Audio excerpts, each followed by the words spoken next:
Hello दोस्तों, मैं फिर से आ चुका हूँ regress live of the south कैलेंस से इग्नोवेयर रिइंकार्नेटर की सेकंड सीजन के साथ।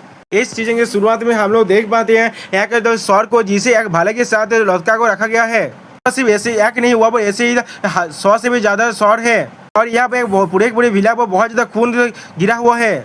और फिर राइटर हमें एक जिसको देखा तो कहने लगा थोड़ा वक्त रहते एपिल कोने से फेल हो जाने की वजह से उनके खिलाफ युद्ध का घोषणा कर दिया गया। अब अगली सीन में हमें एक राउंड टेबल बैठक की सीन दिखाया जाता है, जहाँ पर कोई कहने लगा ऐसा लग रहा है तोरबियान बहुत वक्त से इसके लिए तैयार हो रहा था। अभी राइटर हमें कहने लगा ये 9 ड्रैगन्स की काउंसिल चैम्बर है। उसी वो और एक ड्रैगन लीडर कहने लगा नॉर्दर्न कॉन्टिनेंट के सारे ओवरलॉर्ड और सस्पिशियस लीडर मूव कर रहा है। जो सुनने के बाद और एक पर्सन कहने लगा कुछ राइवल एक्शन आ जाए तो भी एक थोड़ा सा भी बदलाव नहीं कर सकता। या तो भाई तुम अभी भी हंस रहे हो, तो यहाँ पर जॉब एक एम्प्टी सीट है और अभी भी फैमिली है तो बिल्कुल शांत बैठा हुआ है, लेकिन हम लोग सक्सेशन की डिस्कशन को और ज्यादा डिले नहीं कर सकते। जो सुनने के बाद और एक स्क्वाड लीडर कहने लगा क्या ये बहुत जल्दी नहीं हो रहा है वो डिस्कस करने के लिए, जिसकी रिप्लाई और एक स्क्वाड लीडर कहने लगा मुझे लगता है यही सही वक्त है उसके लिए। अगर सारे हेयर्स के में कॉम्प्लीट जो ब्रेक साउथ हो गया बिल्कुल वर्क से पहले, तो फिर ये एक बहुत बड़ा डिजास्टर होगा। ये सुने भाई और एक स्क्वाड लीडर चिल्ला कहने लगा अपने बेवकूफ मूव को बंद रखो। इसकी रिप्लाई में वो कहने लगा हमें सारे वेरिएबल्स को तो कम करना पड़ेगा, क्या मैं गलत हूँ? ये सुनी भाई और एक स्क्वाड लीडर कहने लगा तुम कितना रूद के हो। उसी वो एक ड्रैगन स्क्वाड लीडर अपने हाथ को उठाओ कहने लगा तुम दोनों शांत हो जाओ आप। और फिर वो कहने लगा ऐसा लग रहा है इन सारी डिस्कशन के लिए हमें एक प्रॉपर गैदरिंग की जरूरत है, मैं उसके लिए तैयार हो रहा हूँ। ये सुने और एक स्काउट लीडर कहने लगा ये चीज ने मुझे याद दिलाया यहाँ पर एक सुटेबल इवेंट भी आने वाला है। ये सुने वो स्काउट लीडर कहने लगा तो भी ठीक है, उसे देखने के बाद ही हम लोग इसे डिसाइड करेंगे। अभी अगली बार हमें दिखाया था केव का सीन, जहाँ वो बहुत ज्यादा सोना गिरा हुआ है और वहाँ पर कोई अपना प्रैक्टिस कर रहा है अपने शोध के साथ। और फिर अगली बार हम लोग देख पाते उसके चारों तरफ बहुत सारे मोमबत्ती जल रहा है और फिर हम लोग जान पाते हैं कोई और नहीं हमारा एमसी है। और अगली पल एमसी वहाँ पर अपना एक सोर्स स्ट्राइक होता है, जिसके वजह से बहुत सारे लाइट बुझने लगा। अभी कोई एमसी के मन में कहने लगा योरा उन सभी को मार डालो, उन सभी को मार डालो, उनसे सब कुछ छीन लो, हर एक चीज छीन लो जो तुम्हें चाहिए। और फिर हम लोग देख पाते एमसी बहुत सारे मोमबत्ती के स्टैंड को काटने लगा। और फिर अगली सीन में हम लोग देख पाते एमसी चाहते अभी भी कुछ भी मोमबत्ती जल रहा है। और फिर अगली बॉल एमसी रुक कर अपनी आंखों के पत्ती को खोलने लगा और हम लोग देख पाते हैं एमसी की ट्रेनिंग की वजह से उसके सारे शरीर में बहुत सारे स्कार बन चुका है। और फिर कोई एमसी कहने लगा ये अभी भी तुम्हारे लिए बहुत ज्यादा मुश्किल है, सही कहा ना मैंने। और फिर अगली सीन में हम लोग देख पाते हैं एक कोई और नहीं गार्डियन ड्रैगन लॉथबर्ग है।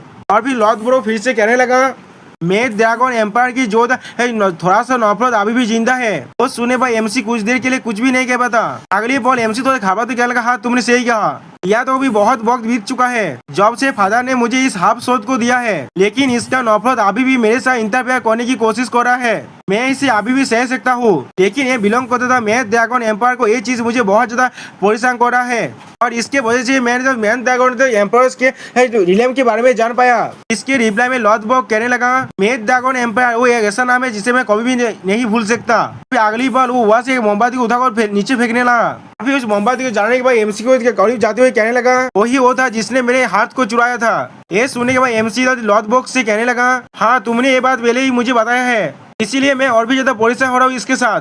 तो फिर किस लिए फादर ने इस शोध को मुझे दिया?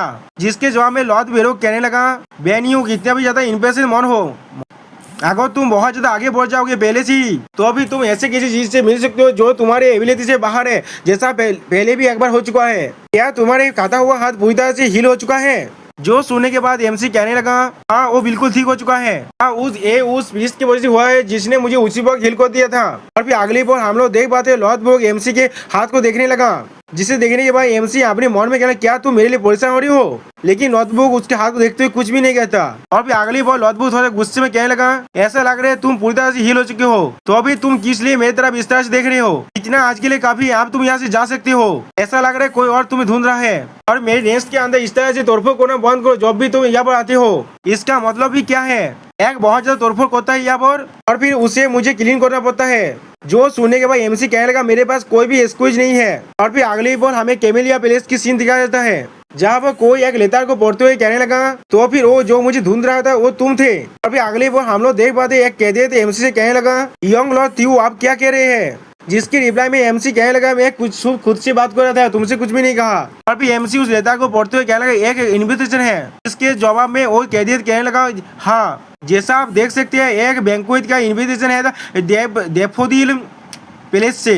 ये लेडी रे रेगना की 18th बर्थडे को सेलिब्रेट करने के लिए है। और फिर वो कहते हैं एमसी को सब कुछ एक्सप्लेन करते हुए कहने लगा या तो कभी जब हमारे कोरी जुद आ चुका है तब भी एक बैंक्वेट क्यों कर रहे हो लोग, और भी अपनी बेटी के जन्मदिन के लिए ऐसे वक्त में क्यों, और इसे इतना ज्यादा ग्रहण करने की क्या जरूरत है। अगली बार उसके जवाब में एमसी कहने लगा नहीं, क्योंकि एक बहुत बुरा वक्त चल रहा है इसीलिए इसे और भी ज्यादा ग्रहण किया जा रहा है। जो सुने वो कैदी चौंकते हुए कहने लगा क्या, एमसी को ये समझते हुए कहने लगा तोयभांस की बित्रियल की वजह से रेगनार्स की जो इंटरनल बैलेंस था वो पूरी तरह से डिस्ट्रॉय हो चुका है। एक्सियन जिसे जो तोबियान सपोर्ट कर रहा था उसके जगह पर मैं 6 सक्सेसर बन चुका हूँ, और इस चीज को और भी बुरा बनाने के लिए हम में से एक ड्रैगन ने अपने सीट को खो दिया है तेजिन की वजह से। और फिर अगली बार एमसी उस लेता को भगाते हुए कहने लगा ये बैंक्वेट सिर्फ एक जन्मदिन की पार्टी नहीं है, ये चीज बाहर से आउटसाइडर को दिखाने के लिए है।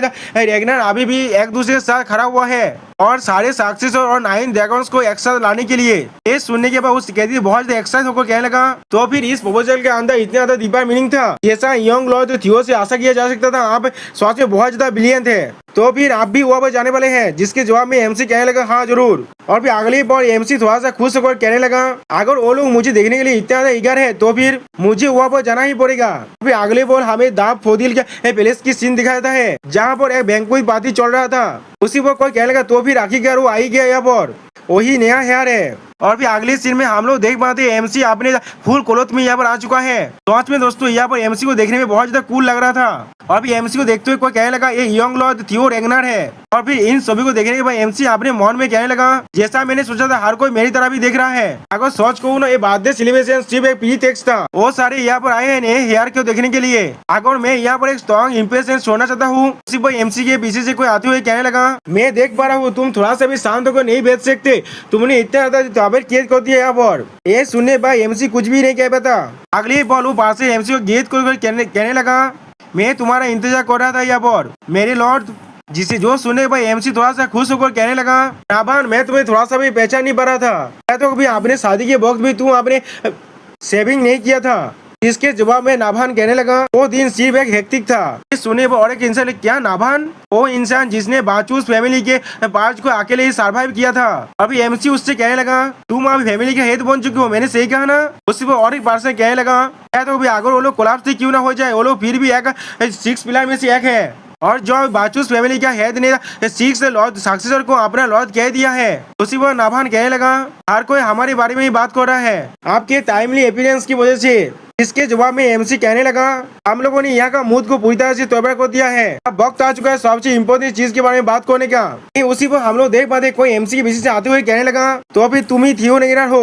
और फिर उसके बात को सुनने के बाद एमसी और नाभान दोनों ही बहुत ज्यादा शौक हो जाता है। और फिर अगली बार वो इंसान फिर से कहने लगा मुझे यकीन है हमारा पहली मीटिंग है, तो फिर मुझे अलाउ करो खुद को इंट्रोड्यूस करने के लिए, मैं हूँ 5th सक्सेसर। और फिर उसे देखने के बाद एमसी अपने मन में कहने लगा जैसा मैंने सोचा था उसने बहुत जल्दी मुझे अप्रोच कर लिया। और फिर वो बार से अपने पावर को रिलीज करते हुए कहने लगा मैं थॉरकेल रेगनर हूँ, ब्लैक आयरन कैवेलरी का कमांडर। और फिर वो अपने हाथ को बढ़ाने लगा एमसी की तरफ। इसके जवाब में पहले तो एमसी कुछ भी नहीं करता, और फिर अगले सीन में सारे लोग उनकी तरफ भी देखने लगा। और फिर कोई कहने लगा आखिर क्या वो दोनों मिल ही गए, एक फॉर्मर लीडिंग हेयर है और दूसरा न्यूली राइजिंग सक्सेसर है। अभी थॉरकिल थोड़ा सा हंसकर एमसी से कहने लगा थियो रेगनर इतना गार्डेड होने की कोई भी जरूरत नहीं है, मैं यहाँ पर सिर्फ तुम्हें देखने के लिए आया था, किसी 6 हेयर की तरह चूज किया गया है।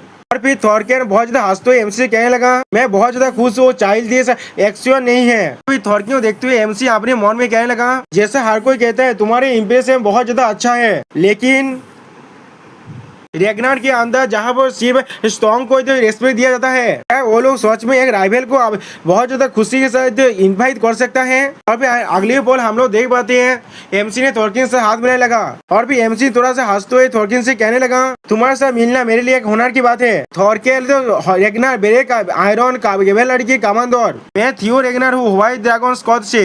तो सुनने के बाद थॉरकेल अपने पावर को रिलीज करते हुए कहने लगा तो फिर तुमने अपने लाइन को दौड़ कर दिया पहले ही, जिसे देखने के बाद एमसी कुछ भी नहीं समझ पाता। अगली बार हम लोग देख पाते थॉरकिल अपने पूरे पावर को रिलीज कर रहा है। और फिर थॉरकिल अपने पावर के बेसार एमसी को डालते हुए कहने लगा हमारे छोटे भाई बहुत ज्यादा फॉर्मेलिटी का ख्याल रखता है, उसके लिए वहाँ पर कोई भी जगह नहीं है। हम लोग देख पाते हैं इस प्रेशर की वजह से एमसी थोड़ा सा नीचे झुकने लगा। फिर थॉरकेल कहने लगा आप थोड़ा शांत हो जाओ और मुझे अपना भाई को हो। और फिर हम लोग देख पाते हैं एमसी की उस पावर की वजह से एमसी का हालत बहुत ज्यादा बुरा हो चुका है। और फिर एमसी कहने लगा यही होता है एक रेगना होने का मतलब। लेकिन अगली बॉल एमसी के पावर को रिलीज होते हुए देखने के बाद थॉरकेल थोड़ा सा शॉक हो गया। और फिर अगली बॉल हम लोग देख पाते हैं एमसी अपने पूरे पावर को रिलीज करते हुए थॉरकेल से कहने लगा जब तुमने मुझे कंफर्टेबल होने के लिए कहा है तो फिर मैं तुम्हें भाई जरूर कहूंगा। और हम लोग देख पाते हैं एमसी के पावर रिलीज होने की वजह से थॉरकेल का पूरा पावर यहाँ पर खत्म हो चुका है।